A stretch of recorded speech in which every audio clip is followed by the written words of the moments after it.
Kayo'y nakikinig sa Patok dito sa DZAR 1026 Sunshine Radio. Patok sa DZAR 1026 Sunshine Radio.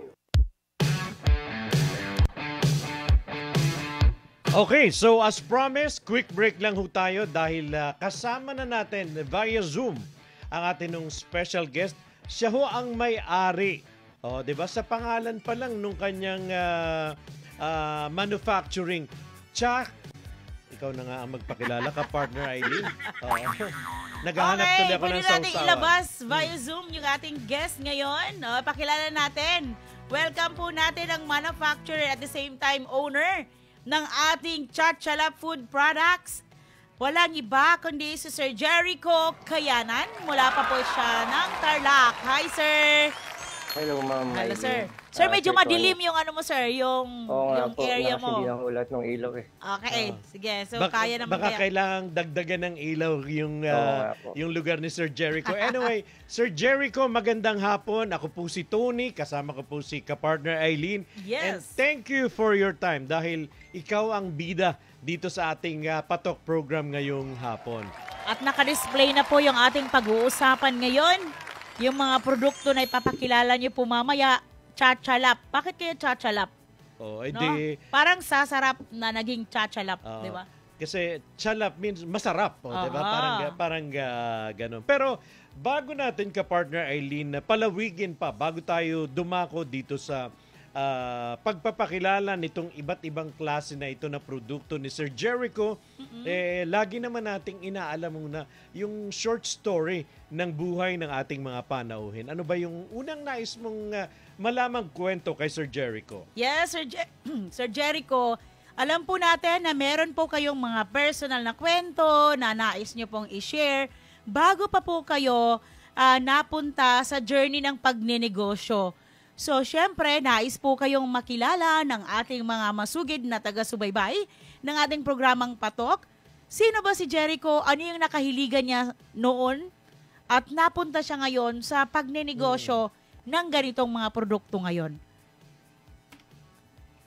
Ano ba yung short story, Sir Jericho?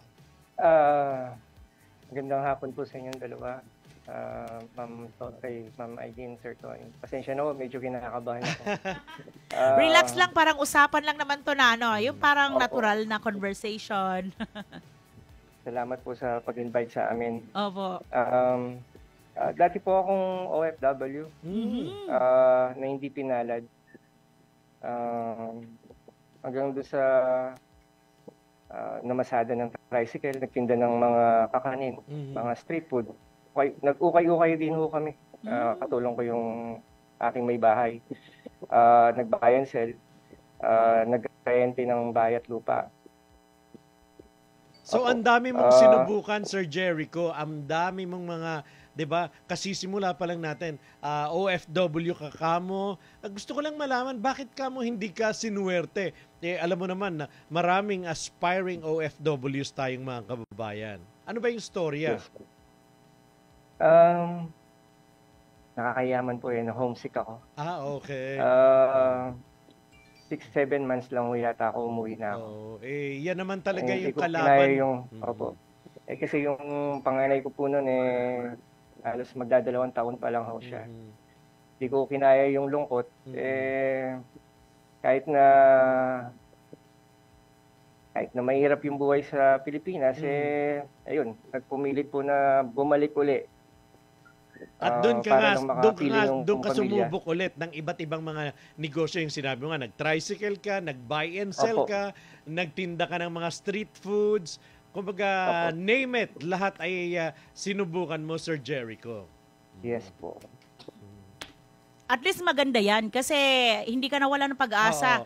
Parati mong sinusubukan yung isang bagay hanggat sa ito nga, di ba? Sa kwento ng tagumpay, hindi naman tayo nagtatagumpay talaga pag hindi tayo susubok, ka-partner Tony, di ba? Tama. So, alam po natin na sa bawat buhay natin, Jericho, minsan, dinadaanan tayo ng mga kapagsubukan, ng mga unos. Ano ito at paano mo ito nalagpasan bago tayo pumunta doon sa tagumpay ng pagnenegosyo? Yung hirap po ng buhay sa aking pananaw po ngayon, kakibat na huwata ng tao yun eh. Yun lang ho, kung mag-give up tayo, wala akong mangyayari, matatalo tayo. Kaya kung yung pagsusumikap natin, yung pagpapagal natin sa buhay, sabi nga ho nila kapag nahihirapan ka, magalak ka kasi ang kapalit nun sa ginawahan. Opo. Ayun. So kumbaga hindi mo inalintana kasi hindi biro yung first try mo ay hindi naging successful, nag-try ka ulit ng panibago, maaring hindi pa rin yun yung hinahanap mo. Paano ka nag-come up? Mayroon bang businessman sa pamilya, Sir Jericho, na pinagmanahan mo or kumbaga sa kagustuhan mo talaga na sabi nga mabigyan ng maginhawang buhay ang pamilya, eto yung naisip mo. Paano ba nag-come up? Ang dami mo nang binanggit na sinubukang trabaho. So paano ka nauwi dito sa produktong ito na meron tayo ngayon? Nagsimula ho yung Chachalap noong 2019. Bata pa ang Chachalap. Okay. Opo. Tayo po kasi mga Pilipino, may hilig po sa mga sausawan. Katulad ko po, nag-try po ako ng sausawan na timpla ko. Opo. Ayun po. So at first nag-try ka. Kumbaga, gano'n naman tayo, 'di ba, sa bahay. Opo. Kukuha tayo ng kung ano mang meron doon, tapos mag-experiment tayo. So parang gano'n yung ginawa mo in your own. Nag-try kang magtimpla ng sausawan na Sir Jericho. Sa Makatwid, Jericho, ay hilig mo talaga na magkaroon ng maraming sausawan sa bahay mo. Siguro mahilig ka rin sa yung manggang hilaw. Kasi kasi yung mga mahihilig sa mga manggang hilaw, mga kilawin, ito talaga mga sausawan ng kanilang hinahanap ka, partner Tony. Mga pritong isda, pritong karne, 'di ba? Lahat 'yan nangangailangan ng sausawan.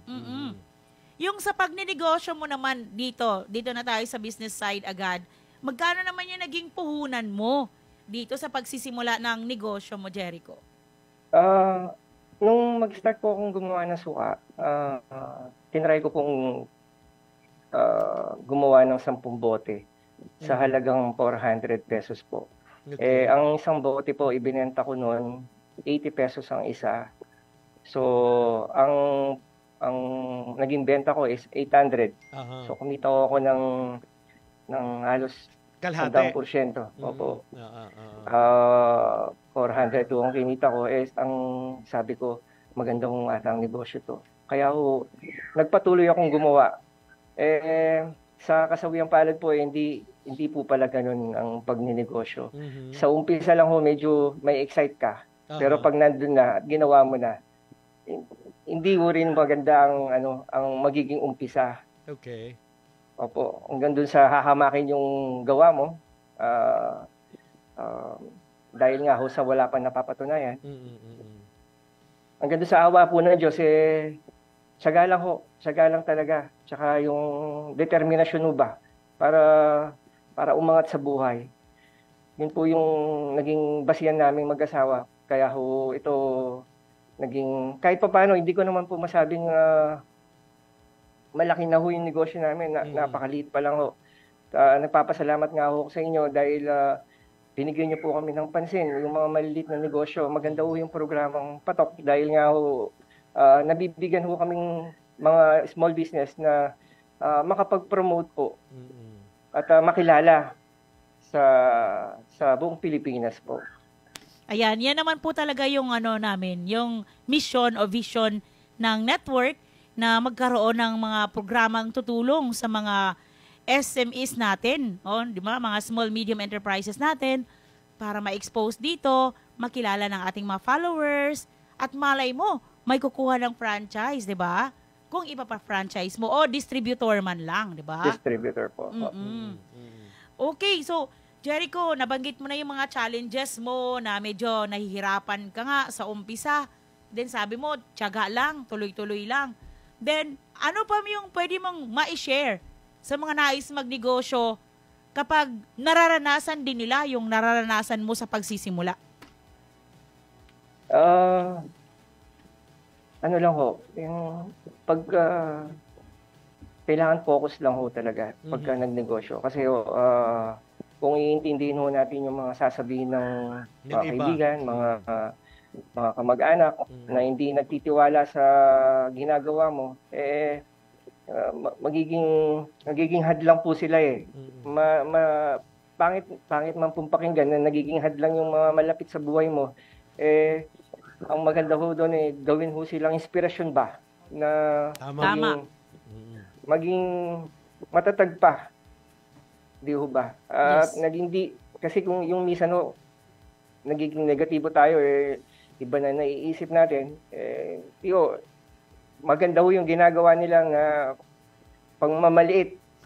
Kasi yun yung pasensya na ho doon sa term pangmamaliit, Opo. yun ho talaga kapag hindi mo naramdaman yon, hindi ka magiging malaki. Yes. Tama yan, Jericho, kasi sa pag-uumpisa talaga, maraming mga tao na minsan hindi kaagad maniniwala sa'yo. Minsan, ang mga taong hindi naniniwala sa'yo ay mga taong kapamilya mo, malalapit mo, mga kaibigan mo, hindi sila maniniwala sa'yo. Pero ang maganda, ikaw ay may napatunayan ka sa sarili mo na tuloy-tuloy ka lang, hindi ka sumuko at narito na nga.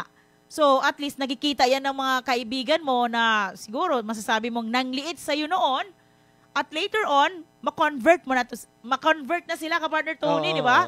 Oo, na sumuporta sa'yo. Kasi nakikita na nila yung paglago ng negosyo mo. Di ba? So, alam mo, lahat naman tayo may mga pagkakamali. Sa ating unang conversation, ka-partner Tony, nabanggit niya, meron siyang mga pagkakamali sa buhay niya, sa relasyon nilang mag-asawa.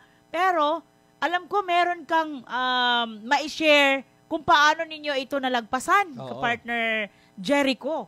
At yun nga, naging turning point din na talagang magtuloy-tuloy at gumanda yung takbo ng negosyo nyo. Yun nga ho, yung typical ho na problema ng mag-asawa. Yes. Usually ho, financially ho yun.